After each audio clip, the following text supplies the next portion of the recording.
Buenos días, mi nombre es María Claudia Monroy y les voy a explicar todo lo relacionado acerca del estado de quiebra. Como bien sabemos, el estado de quiebra es esa situación jurídica en la que una persona carece de las posibilidades económicas de saldar esas obligaciones mercantiles que hubiese contraído. En base a esta definición tenemos que todo aquel que vaya a intentar o vaya a introducir una solicitud de estado de quiebra debe cumplir con 4 requisitos. El primer requisito tenemos que la persona que lo vaya a intentar debe tener ese carácter de comerciante, puesto que la figura del estado de quiebra solamente aplica para ese tipo de civiles. En segundo lugar tenemos que no debe estar incurso en estado de atraso. En tercer lugar, debe haber cesado en los pagos de sus obligaciones. Este cese de los pagos implica dos situaciones. En primer lugar, con el cese de los pagos se verifica que la deuda efectivamente ha vencido y por lo tanto se ha vuelto exigible. Y en segundo lugar, el cese de los pagos implica también que el deudor se encuentra en una situación económica de la cual no va a salir por los próximos momentos, por lo cual quiere decir que ese estado de quiebra o esa deuda no la va a saldar ni a corto ni a largo plazo, por lo cual introduce esta solicitud. Y por último lugar, tenemos que el comerciante no puede intentar la cesión de bienes, puesto que esta es una figura que solamente aplica para los deudores de carácter civil y no mercantil. De esta forma se inicia el procedimiento. Este procedimiento va a ser ese conjunto de actos procesales que van a estar dirigidos o su finalidad principal va a ser lograr la liquidación del patrimonio de ese deudor con el fin de saldar las deudas que hubiere contraído con sus acreedores. El procedimiento se puede iniciar de dos formas. En principio a instancia del comerciante deudor y en segundo lugar por demanda de los acreedores. A instancia del comerciante deudor viene dado cuando el comerciante introduce un escrito en donde manifiesta su estado de quiebra.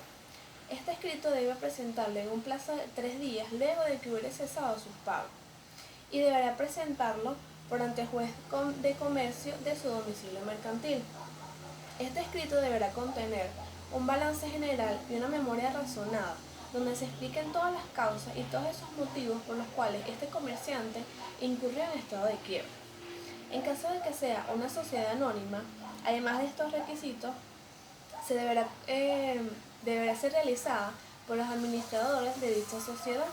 En caso de ser una sociedad en comandita, se deberá especificar los nombres y el domicilio de cada una de las personas que solidariamente participan en ella. Una vez que este escrito es presentado, el funcionario o el secretario que lo recibe escribirá en él la fecha en que fue presentado. Tenemos la segunda instancia, que es por demanda de los acreedores, que viene dado cuando el deudor se abstiene de manifestar ese estado de quiebra. Y una vez que la deuda ha vencido y es exigible, los acreedores están en todo su derecho de hacer exigible la liquidación de ese patrimonio para que la deuda sea saldada. Ellos van a introducir un escrito de demanda en donde van a explicar todas esas circunstancias que motivaron al estado de quiebra. Y además de ello, esta demanda deberá contener o deberá verificarse que efectivamente quien la introduce es acreedor de esa persona a quien se demanda, que deberá tener el carácter de comerciante. Además, la obligación por la cual se introduce esa demanda debe ser de carácter mercantil. Debe hacerse una narración de los hechos y finalmente el petitorio o aquello que se va a solicitar debe ser la declaración del estado de quiebra. Una vez que la demanda es introducida, el tribunal va a manifestarse a través de un auto donde va a decidir su admisión o su rechazo.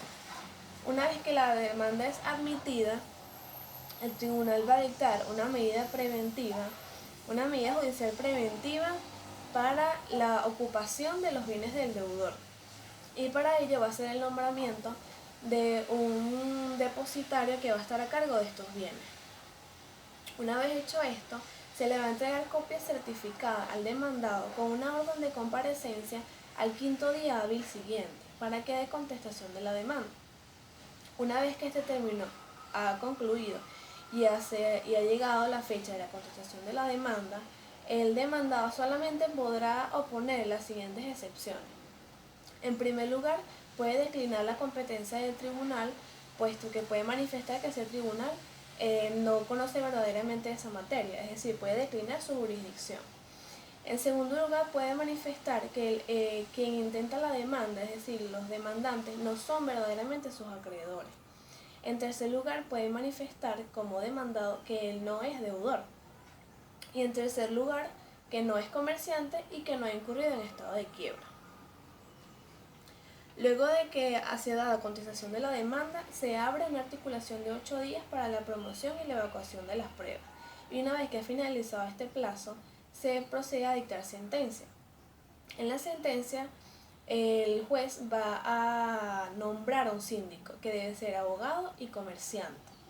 Además, se va a dar la orden de enajenar todos los bienes del deudor para garantizar así la liquidación.